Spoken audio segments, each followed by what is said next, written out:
The morning sun cast long shadows across the busy downtown street as 12-year-old Marcus Williams pushed his small shopping cart filled with empty bottles and cans. His clothes were worn and dirty, hanging loose on his thin frame.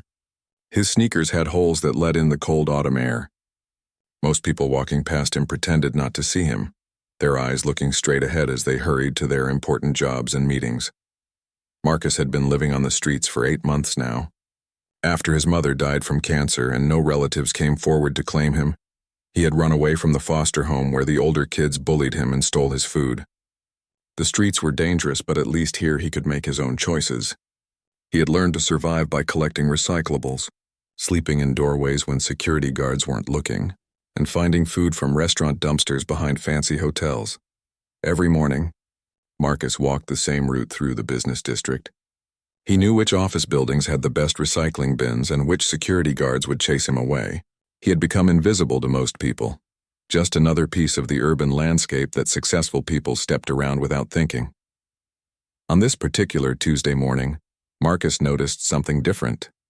A crowd had gathered outside the tall glass building where Pennington Industries had their headquarters. Police cars lined the street, their red and blue lights flashing. Marcus pushed his cart closer, curious about what was happening. He overheard 2 police officers talking about a kidnapping threat that had been made against Richard Pennington, the billionaire who owned the company. Marcus had heard of Richard Pennington before. His face was often on the business news shows that played on the televisions and store windows. People said he was one of the richest men in the city, maybe even the whole country. Marcus had sometimes wondered what it would be like to have so much money that you never had to worry about where your next meal would come from or where you would sleep when it rained. As Marcus watched the scene unfold, he saw an expensive black car pull up to the building.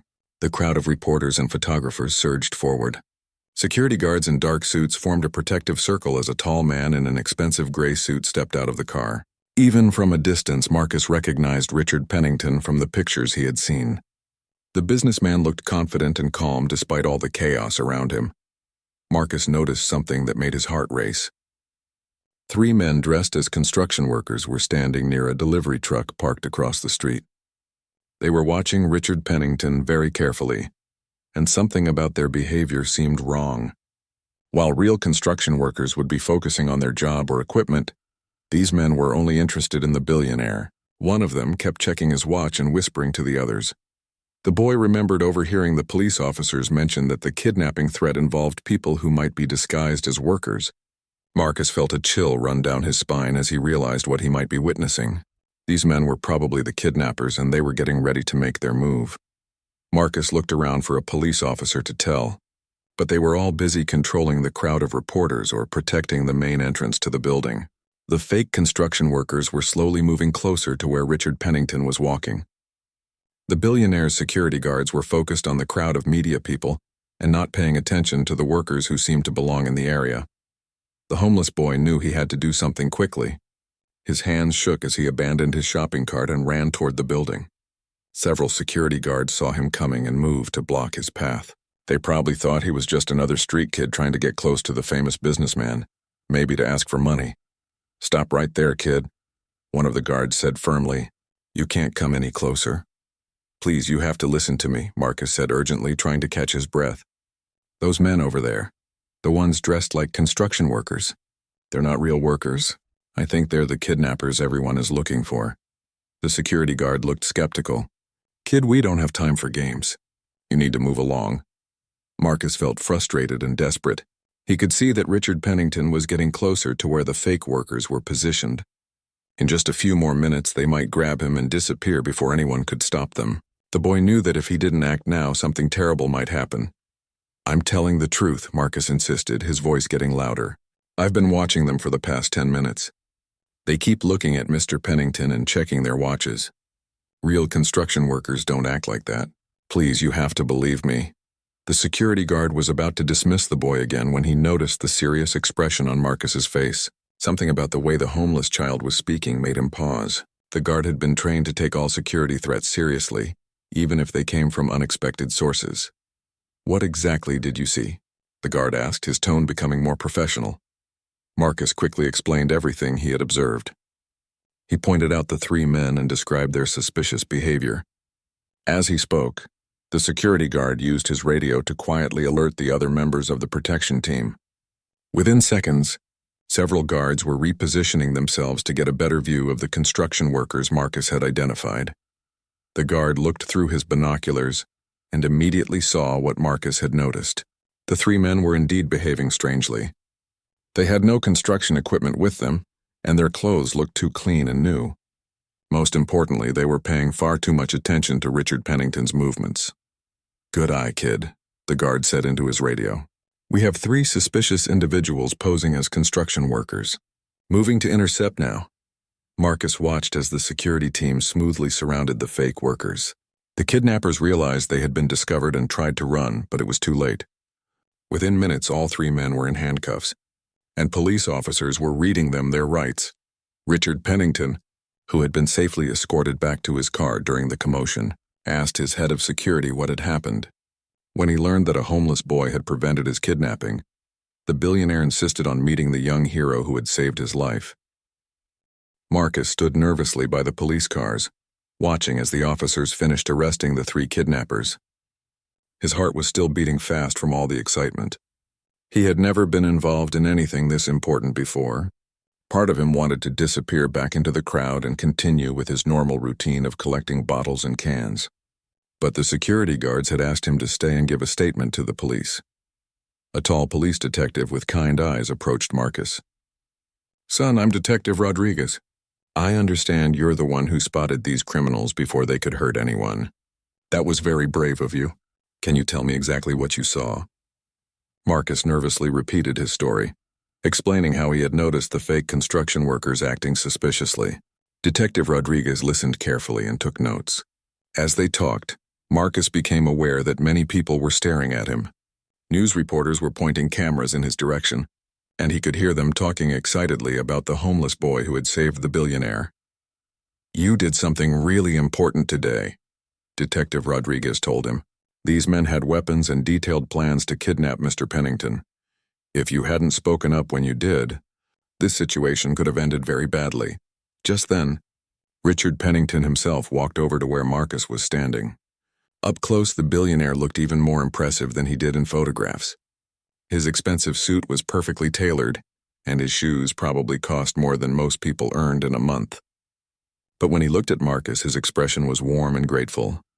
"Young man, I owe you my life," Richard Pennington said, extending his hand to shake Marcus's dirty one. "What's your name?" "Marcus Williams, sir," the boy replied quietly, intimidated by meeting someone so famous and powerful. "Well, Marcus Williams, you have shown incredible courage today. Most adults would have been too scared or too busy to get involved, but you saw danger, and you acted to protect a complete stranger.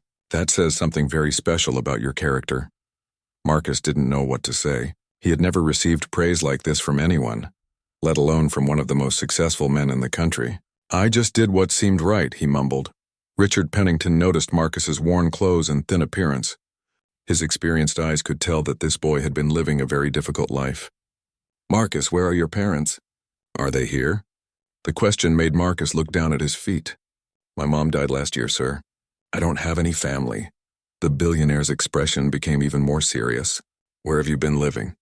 "Around," Marcus said vaguely. He was afraid that if he admitted to being homeless, the police might try to put him back in foster care or some kind of institution. But Richard Pennington was smart enough to understand what around meant. He had built his business empire by being able to read people and situations quickly. It was obvious that this brave young boy had been surviving on the streets alone. "Marcus, I would like to do something to thank you for saving my life. Would you be willing to come with me to my office? I promise you're not in any trouble. I just want to talk with you about your situation and see if there's any way I can help." Marcus looked uncertain. He had learned to be suspicious of adults who made big promises. Too many people had let him down in the past, but something about Richard Pennington seemed different. The man's eyes were sincere, and he had spoken to Marcus with respect, not like he was just a homeless kid who didn't matter. Detective Rodriguez encouraged Marcus to accept the invitation. "Mr. Pennington is a good man, son. He's helped a lot of people over the years. I think you should hear what he has to say." After a few moments of hesitation, Marcus nodded. "Okay, I guess I can come with you for a little while. Richard Pennington smiled and led Marcus toward the entrance of the Pennington Industries building.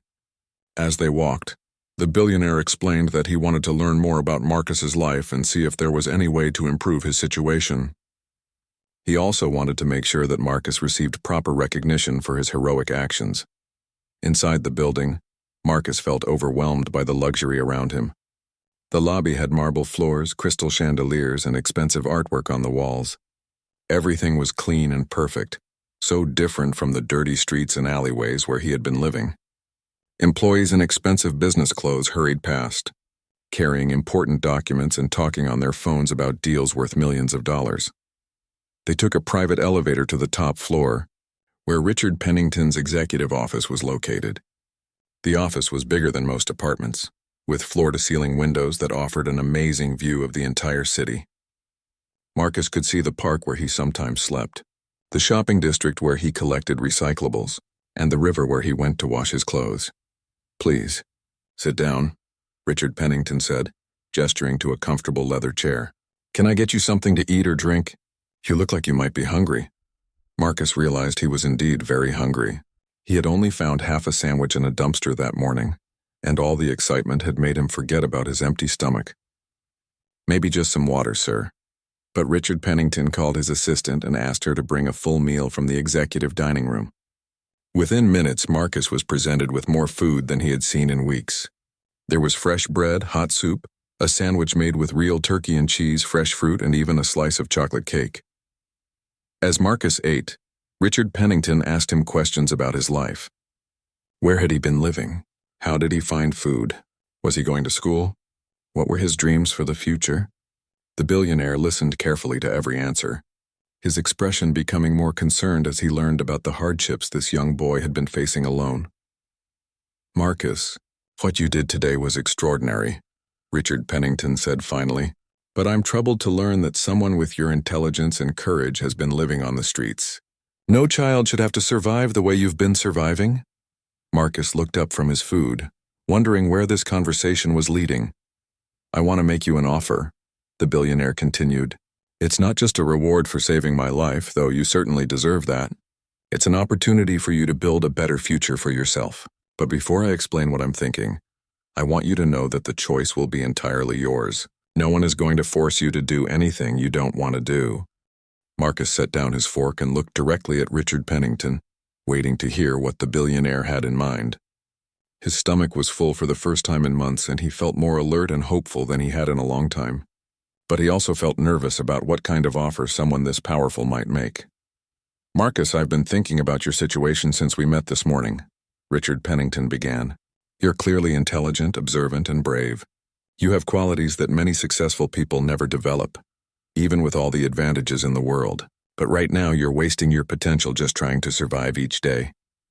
The businessman stood up and walked to the large windows overlooking the city.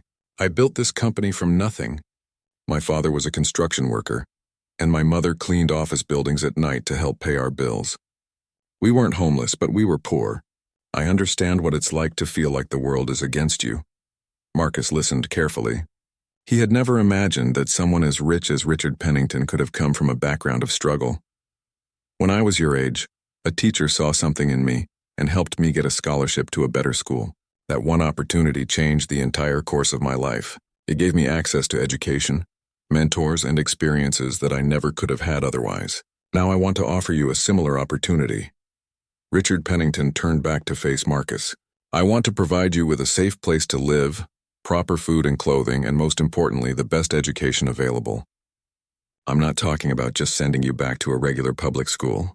I'm talking about private tutors, preparation for the finest universities, and training that will prepare you for whatever career you choose to pursue." Marcus felt his heart racing again, but this time it wasn't from fear or excitement about stopping criminals. It was from hope mixed with disbelief. "Why would you do all that for me, sir?" "I just told the security guard what I saw.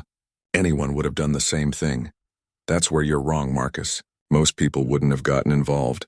They would have assumed it wasn't their problem or that someone else would handle it. You saw danger and you took action, even though you had nothing to gain and everything to lose. That kind of character is rare." Richard Pennington sat back down across from Marcus, but I want to be completely honest with you about what this offer means. If you accept, your life will change completely. You'll have rules to follow, schedules to keep, and expectations to meet.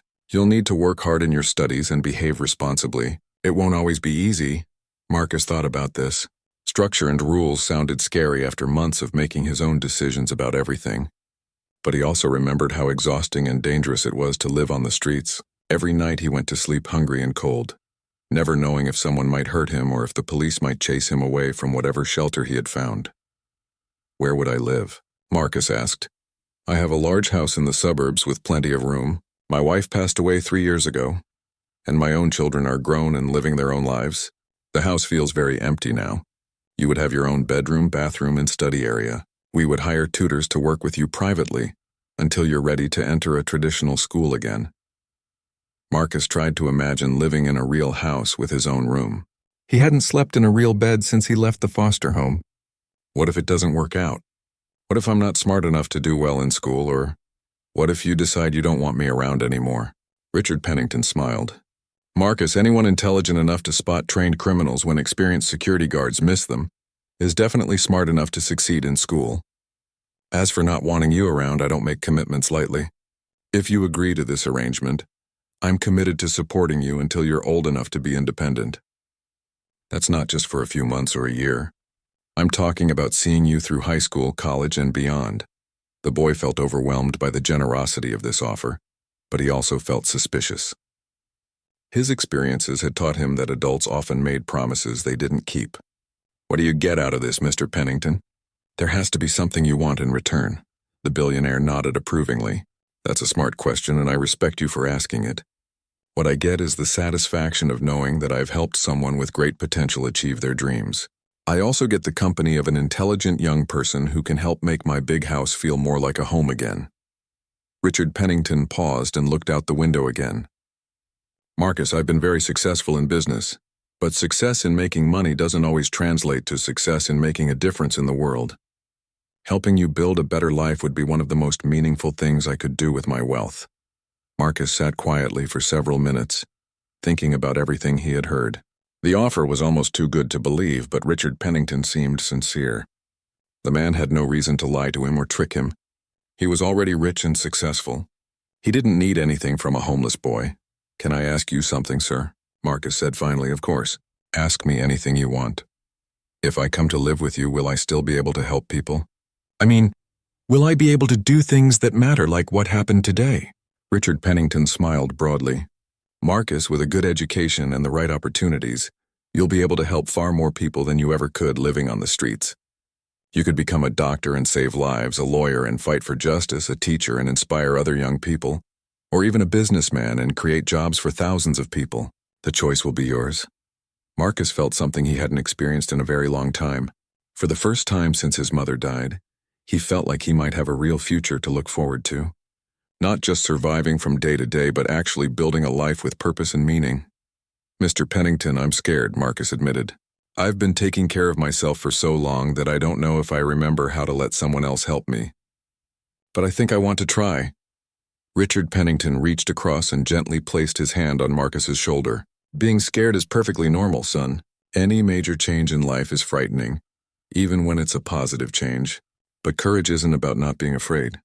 Courage is about doing the right thing even when you are afraid. You've already proven you have that kind of courage." 3 months later, Marcus stood in front of the mirror in his new bedroom, adjusting the collar of his school uniform. The transformation in his appearance was remarkable. His hair was clean and neatly cut. His face had filled out from eating regular meals, and his clothes were crisp and new.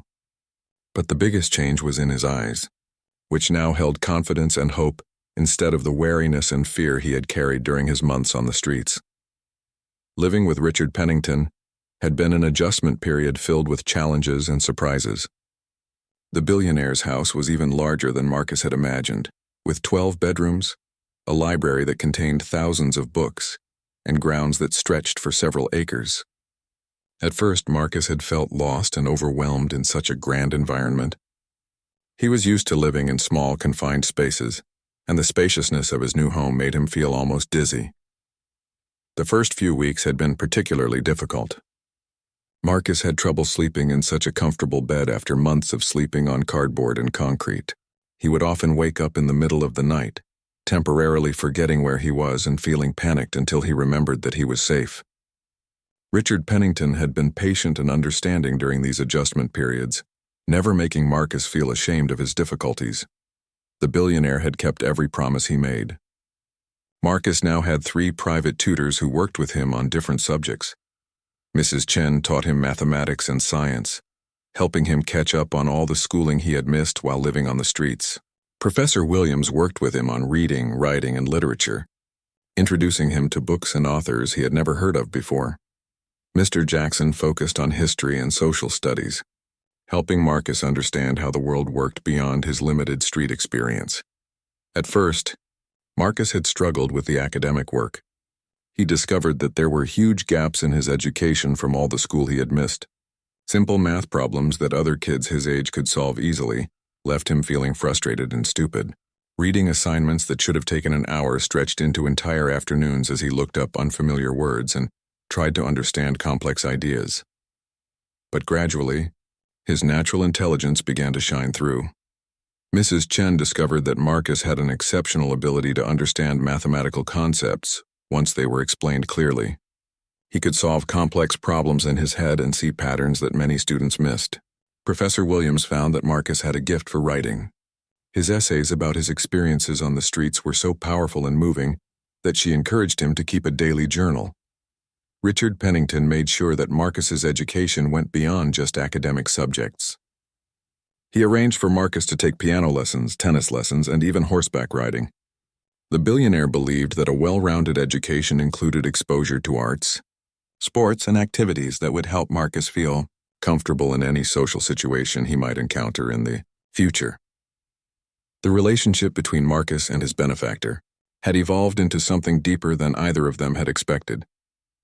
Richard Pennington had thought he was simply providing charity to a deserving young person, but he discovered that having Marcus in his house brought him more joy than he had felt since his wife died. The boy's questions about business, his observations about life, and his gratitude for every small kindness made the wealthy man remember what it felt like to see the world through fresh, hopeful eyes. Marcus, meanwhile, began to see Richard Pennington as much more than just a generous stranger. The billionaire attended every one of Marcus's tutoring sessions when his schedule allowed, asking about his progress and celebrating his achievements.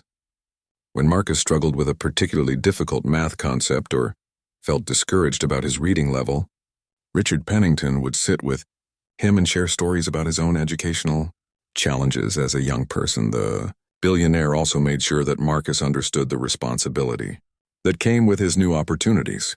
"Marcus, you've been given advantages that most people never receive," he would say during their evening conversations.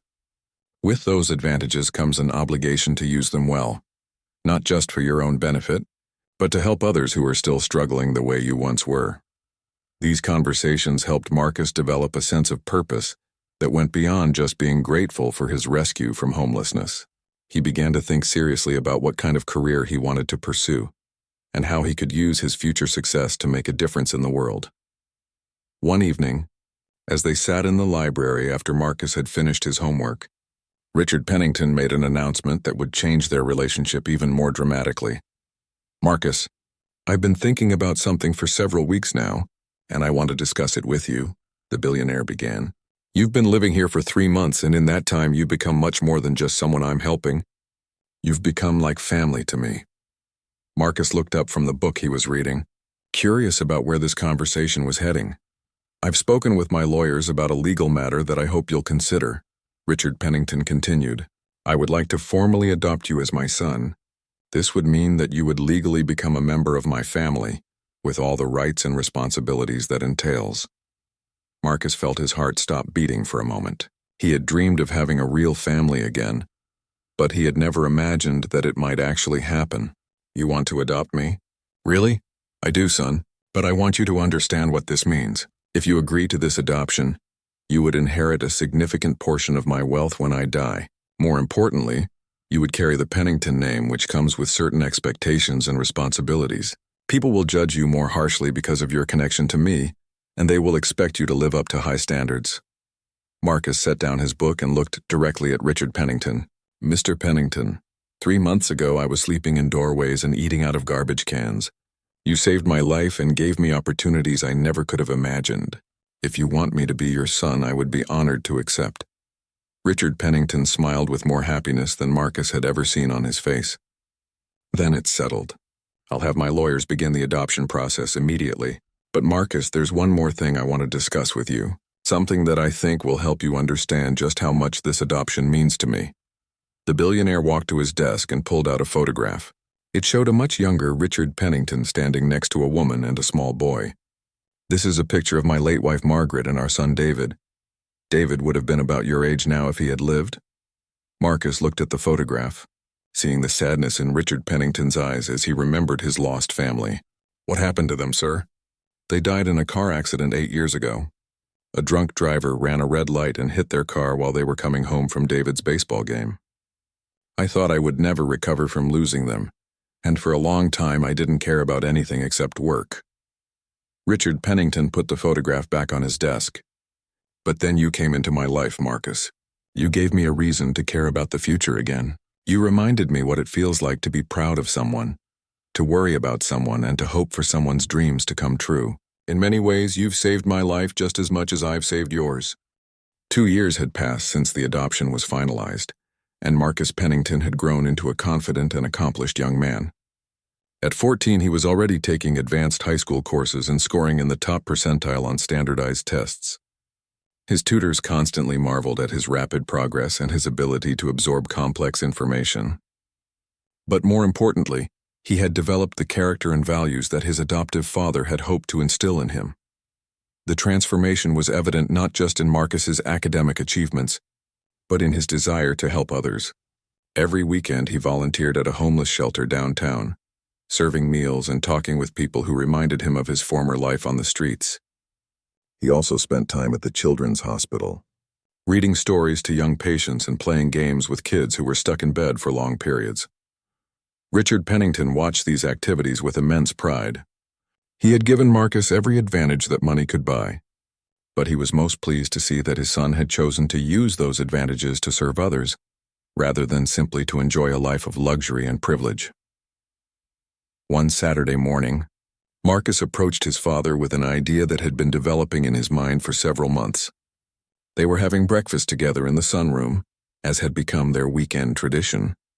The morning newspaper was spread between them, and they were discussing current events as they always did. "Dad, I've been thinking about something important, and I want to discuss it with you," Marcus said, using the title that still felt wonderful to say even after 2 years. Richard Pennington looked up from the business section of the newspaper. He had learned to pay careful attention when Marcus used that serious tone of voice. His son's ideas were often more mature and thoughtful than those of many adults. "I want to start a foundation," Marcus continued. "Something that would help homeless children the way you helped me. There are thousands of kids living on the streets right now, and most of them will never get the kind of chance that I got." Richard Pennington set down his coffee cup and gave Marcus his full attention. "Tell me more about what you're thinking." Marcus pulled out a notebook where he had been writing down his ideas. "I've been researching the problem of homeless youth, and the statistics are terrible. Most kids who end up on the street stay there until they age out of the system or get into serious trouble. Very few ever get the education and support they need to build successful lives." He opened his notebook and began reading from the notes he had carefully prepared. "I want to create a program that doesn't just provide temporary shelter or food. I want to identify kids who have potential and give them the same kind of comprehensive support that you gave me: education, mentoring, life skills training, and most importantly, a stable family environment." Richard Pennington listened with growing admiration as Marcus outlined his detailed plan. His son had obviously spent considerable time researching this issue and thinking through the practical aspects of creating such a program. The foundation would work differently from most charities, Marcus explained. "Instead of trying to help as many people as possible with limited resources, we would focus on helping fewer kids but helping them completely. We would make a long-term commitment to each child, just like you made to me." Marcus showed his father charts and graphs he had created, demonstrating the cost-effectiveness of his approach compared to traditional homeless services. If we can help one homeless child become a successful adult, that person might go on to help dozens of other people throughout their life. It's an investment that multiplies over time. Richard Pennington was impressed not just by the compassion behind Marcus's idea, but by the sophisticated thinking that had gone into developing it. His son was demonstrating the kind of strategic planning and business insight that had made Pennington Industries successful.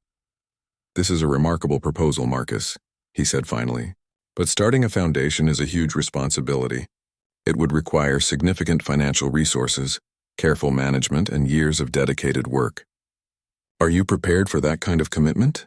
Marcus nodded seriously. "Dad, 2 years ago you took a chance on a homeless kid who had nothing to offer except his word that he would work hard and not let you down. Now I'm asking you to take another chance on that same kid, but this time to help other children who are in the same situation I was in." The billionaire stood up and walked to the window, looking out at the beautiful grounds surrounding their home. He thought about the scared, skinny boy he had met outside his office building 2 years earlier, and compared that memory to the articulate, passionate young man sitting at their breakfast table. "Marcus, do you remember what I told you the day we met about the responsibility that comes with advantages?" "Yes, sir. You said that with advantages comes an obligation to use them well, not just for my own benefit, but to help others who are still struggling." "That's right. And you've taken that lesson to heart in a way that makes me incredibly proud." Richard Pennington turned back to face his son. "I think your foundation idea is excellent, and I want to help you make it a reality." Marcus felt his heart race with excitement, but his father held up a hand to indicate that he wasn't finished speaking. "However, I have some conditions. First, you need to finish your education before taking on this level of responsibility. A foundation like this requires knowledge of law, finance, psychology, and social work. You'll need at least a college degree, and probably graduate school, before you're ready to run such an organization." Marcus nodded, understanding the wisdom of this requirement. "Second, you need to start smaller. Before we commit millions of dollars to a new foundation, I want you to prove that your ideas work on a limited scale. We'll start with a pilot program helping just a few children, and if that succeeds, we can expand from there." "That makes sense," Marcus agreed. "How would the pilot program work?" Richard Pennington smiled. "We'll begin by renovating the old carriage house on our property. It's large enough to house 4 or 5 children comfortably, and we can hire live-in counselors and tutors to provide the kind of support you're talking about. You can be involved in selecting the children and developing their educational programs."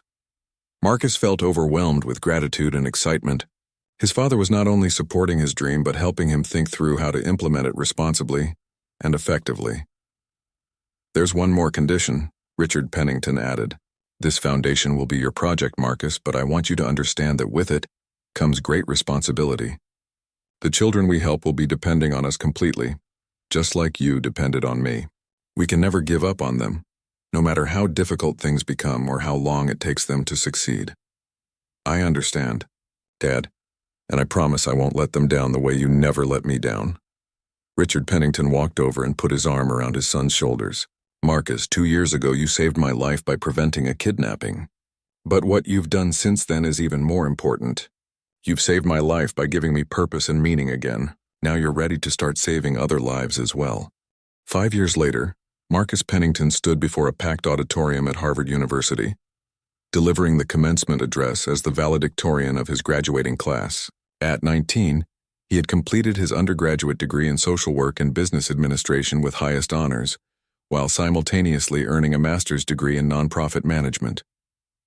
But his greatest achievement wasn't academic success. It was the foundation he had built that had already changed dozens of young lives.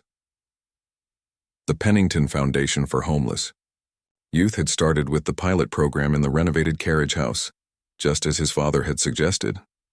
The first group of 5 children had included Maria, a 12-year-old girl who had been living in abandoned buildings, Tommy, a 10-year-old boy who had aged out of foster care, and Sarah, a 13-year-old who had been surviving on the streets with her baby sister. Each child had come to them broken, scared, and convinced that the world had given up on them. Marcus had worked personally with each of these children, sharing his own story and helping them believe that their past didn't have to determine their future. He had tutored them in math and reading, taught them social skills they had never learned, and most importantly, given them the kind of unconditional love and support that every child deserves. The success of the pilot program had been remarkable. All 5 children had not only caught up academically but had excelled in their studies. Maria had discovered a talent for science and was now planning to become a doctor.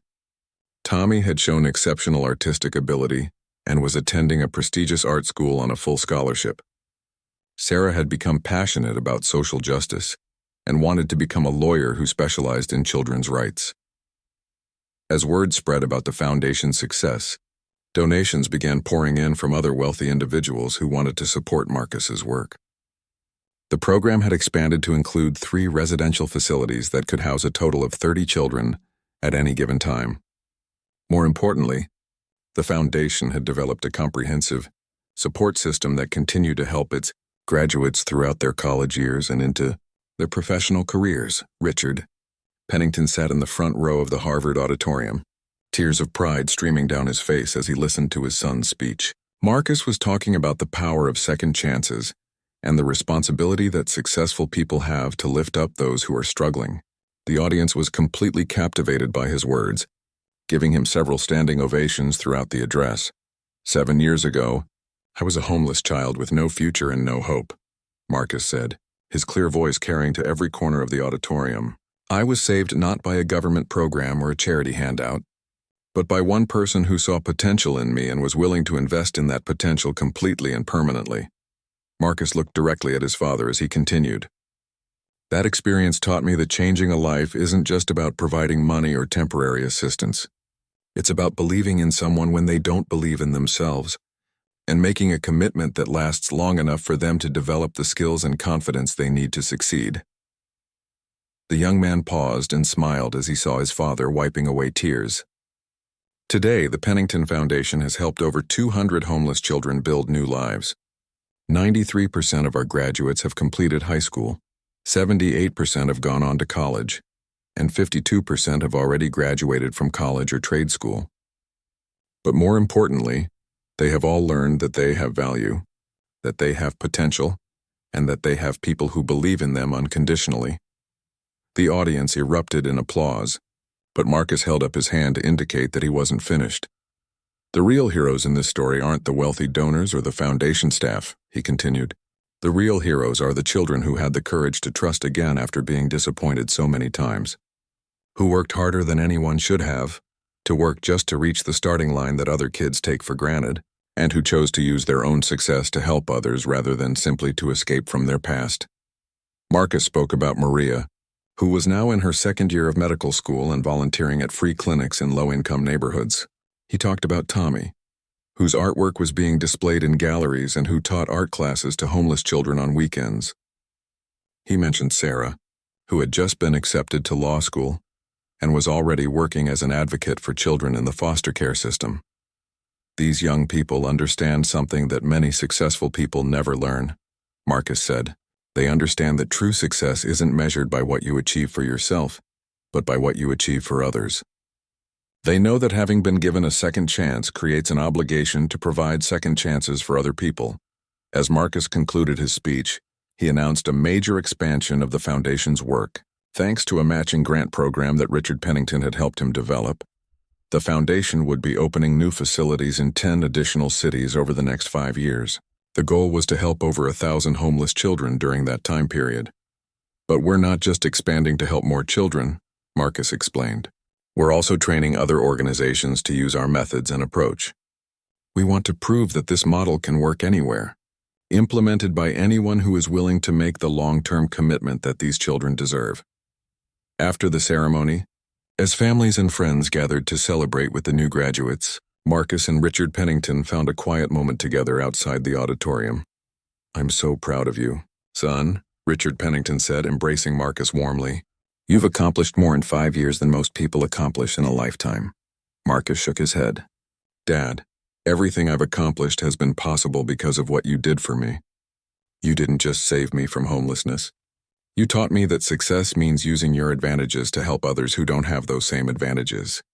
Richard Pennington smiled. Marcus, do you remember what you asked me the day we first met? You asked if you would still be able to help people if you came to live with me. I remember. Well, I think you have your answer now. Not only have you been able to help people, but you've helped them in ways that will continue to multiply for generations. Every child you've helped will go on to help others. Every life you've changed will change other lives. That's the kind of legacy that matters. As they walked toward the reception, Marcus thought about the incredible journey that had brought him to this moment. 7 years earlier, he had been a scared, hungry child with no future. Now he was a Harvard graduate, with the resources and knowledge to help thousands of other children build better lives. But the most important thing he had learned wasn't about business or social work or nonprofit management. The most important thing he had learned was about the power of love, commitment, and believing in someone's potential even when they don't believe in it themselves. The homeless boy who had once saved a billionaire's life had grown up to save hundreds of other lives. And his work was just beginning. As Marcus looked toward the future, he knew that his greatest adventures and most meaningful accomplishments were still ahead of him. The foundation would continue to grow, more children would be helped, and the cycle of transformation that had started with one man's decision to take a chance on a homeless boy would continue to spread throughout the world.